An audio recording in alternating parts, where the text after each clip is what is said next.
Hi guys, welcome back to the channel. So major changes have been announced for the Canadian Startup Visa program, and in this video I'm going to break it down for you. So that's the topic of the day. I'm Niladri Mukherjee. I am a regulated Canadian immigration consultant. I practice in Mississauga, Ontario, Canada. So some of the very important changes that would potentially take place in the later part of this year are as follows. Number one, the work permit used to be given for a period of 1 year. Now that has been extended to the period of 3 years. So instead of a 1 year work permit, you will now be given 3 years work permit. That's number one. Secondly, the work permit of 3 years will now be given to each of the member of the entrepreneurial team and not to somebody who is urgently needed in Canada.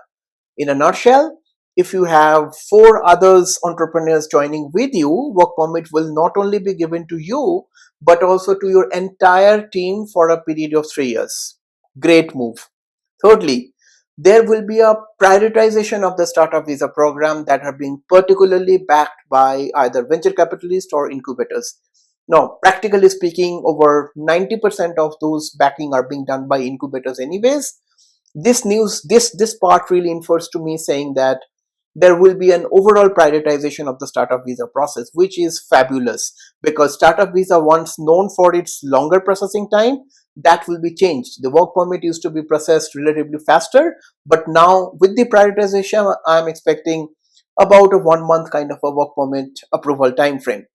Lastly, there will be an overall cap increase when it comes to startup visa. So they don't so whatever the number of caps were for the year 2022, that will be simultaneously substantially increased for the year 2023, because the government wants more and more entrepreneurs, more and more innovators to come to Canada to create their startup and potentially become permanent residents as well as eventually citizens, obviously. So these are some of the important changes which, in my opinion, are going to benefit a significant amount of candidates, because I know there are a lot of people that would like to come to Canada, that want to come to Canada as an entrepreneur under the startup visa program because of many advantages that we have already discussed in our previous videos, such as low cost of investment, the flexibility of choosing your location, the opportunity to work outside Canada while your corporation is in process, and most importantly, the assurance of a permanent residence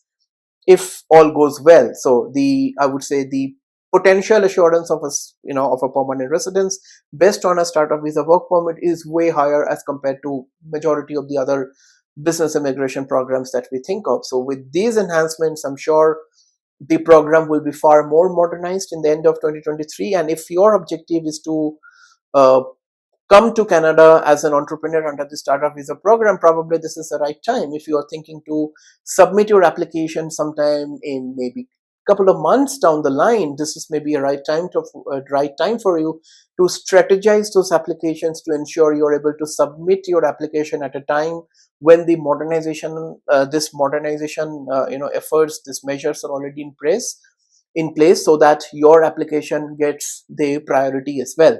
I hope this helps. If you need our professional assistance with your startup visa process end to end, come for a consultation as a very first step. I'll be more than happy to have a word with you to discuss your situation. If you need the support from the incubator, from venture capital, we work with a lot of them to be able to guide you in a holistic fashion. Professional consultation is the very first step. Come for a consultation. We'll be more than happy to discuss your situation in detail. Hope this helps you guys in the next one. Bye now. Cheers.